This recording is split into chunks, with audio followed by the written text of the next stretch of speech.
March 27 നോമ്പ് കാലത്തിലെ 3-ാമത്തെ ആഴ്ച വ്യാഴം.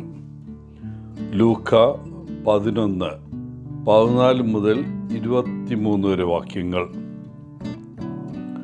ബാൽ സബൂബ് അല്ലെങ്കിൽ ബീൽസെബബ് ഈച്ചകളുടെ പ്രഭു എന്നും അറിയപ്പെടുന്നു. മുമ്പ് എക്രോണിൽ ആരാധിച്ചിരുന്നതും പിന്നീട് ചില അബ്രഹാമിക് മതങ്ങൾ ഒരു പ്രധാന ഭൂതമായി സ്വീകരിച്ചതുമായ ഒരു ഫെലിസ്ത്യൻ ദൈവത്തിൽ നിന്ന് ഉരുത്തിരിഞ്ഞ പേരാണ് ബീൽസെബബ്. കനാന്യ ദേവനായ ബാലുമായി ഇത് ബന്ധപ്പെട്ടിരിക്കുന്നു. ദൈവശാസ്ത്ര സ്രോതസ്സുകളിൽ ബീൽസെബബ് സാത്താൻ്റെ മറ്റൊരു പേരാണ്. 7 മാരകമായ ഭൂതങ്ങളിൽ അല്ലെങ്കിൽ നരകത്തിലെ 7 രാജകുമാരന്മാരിൽ ഒരാളായി ബീൽസെബബ് പൈശാചിക ശാസ്ത്രത്തിൽ അറിയപ്പെടുന്നു. അസൂയയെയും ഭക്ഷണത്തോടുള്ള അമിതമായ കൊതിയെയും ബീൽസെബബ് പ്രതിനിധീകരിക്കുന്നു. ഇന്നത്തെ സുവിശേഷത്തിലെ പിശാചുക്കളുടെ രാജകുമാരനായ ബീൽസെബബിൻ്റെ ശക്തിയാൽ ഊമനായ ഒരു മനുഷ്യനിൽ നിന്ന് ഭൂതത്തെ പുറത്താക്കിയതായി യേശുവിൻ്റെ മേൽ കുറ്റം ആരോപിക്കപ്പെടുന്നു. യേശു എന്തു ചെയ്താലും ഫരിസേയരുടെ ദൃഷ്ടിയിൽ അവൻ്റെ പ്രവൃത്തികൾ തെറ്റും പാപവുമായിരുന്നു. എന്നാൽ സാഹചര്യം എന്തു തന്നെയായാലും മറ്റുള്ളവരോട് തുറവിയും സ്നേഹവുമുള്ളവരായിരിക്കാൻ യേശു നമ്മെ നിരന്തരം വെല്ലുവിളിക്കുന്നു. എല്ലാവരോടും. നമുക്കറിയാവുന്നതുപോലെ ഇത് എളുപ്പമുള്ള ഒരു ആഹ്വാനമല്ല.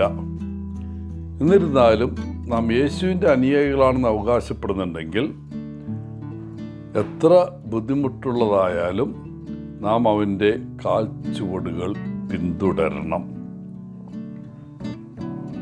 ഇന്നത്തെ സുവിശേഷ വായന നമ്മിൽ എപ്പോഴും സംഭവിക്കുന്ന ഒരു യാഥാർത്ഥ്യത്തെ നമ്മെ ഓർമ്മിപ്പിക്കുന്നു.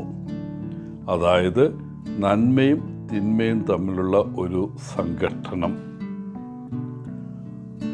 നമ്മൾ ഓരോരുത്തരും സാത്താൻ്റെ ആജ്ഞകൾ പിന്തുടരണോ അതോ പരിശുദ്ധാത്മാവിൻ്റെ പ്രബോധനങ്ങൾ പിന്തുടരണോ എന്ന് ഒരു തീരുമാനം എടുക്കേണ്ടതുണ്ട്. നാം പാപം ചെയ്യുമ്പോഴെല്ലാം പിശാചിനെയാണ് പിന്തുടരുന്നത്. അങ്ങനെ ദൈവത്തെ അപ്രീതിപ്പെടുത്തുന്നു. എന്നിരുന്നാലും നമുക്ക് പ്രതീക്ഷയുണ്ട്. ഏറ്റവും വലിയ എക്സോർസിസ്റ്റായ അല്ലെങ്കിൽ ഭൂതോച്ചാടകനായ യേശുവിൻ്റെ നാമം വിളിക്കുമ്പോൾ നമ്മൾ സുരക്ഷിതരാണ്. നമ്മെ കാക്കുന്ന ദൈവദൂതന്മാരുമുണ്ട്.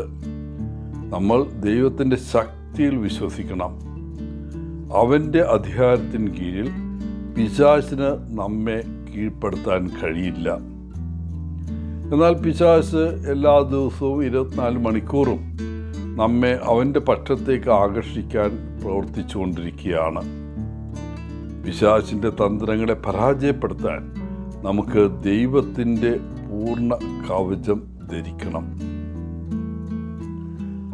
നമ്മുടെ ഉള്ളിൽ ഭിന്നത സ്ഥാപിക്കുക എന്നത് പിശാചിൻ്റെ പദ്ധതിയാണ്. ലോകത്തിൽ നാം കാണുന്ന വിഭജനം വാസ്തവത്തിൽ നമ്മുടെ ഉള്ളിലെ വിഭജനത്തിൻ്റെ ഒരു പ്രതിഫലനം മാത്രമാണ്. അതുകൊണ്ട് നമ്മുടെ ഉള്ളിലെ പൂർണ്ണതയ്ക്കായി എപ്പോഴും പ്രാർത്ഥിക്കേണ്ടത് വളരെ നിർണായകമാണ്. കാരണം നാം പൂർണ്ണത പ്രാപിക്കുമ്പോൾ ഈ ലോകത്തിൽ സമാധാനത്തിനും ഐക്യത്തിനും വേണ്ടി യഥാർത്ഥത്തിൽ പ്രവർത്തിക്കാൻ നമുക്ക് കഴിയും. യേശുവിൽ വസിക്കുമ്പോൾ മാത്രമേ ഇത് സംഭവിക്കൂ. എല്ലാവർക്കും നല്ലൊരു ദിനം ആശംസിച്ചുകൊണ്ട് ഒത്തിരി സ്നേഹത്തോടെ പോളച്ചൻ CSSR ഫ്രം കേരള.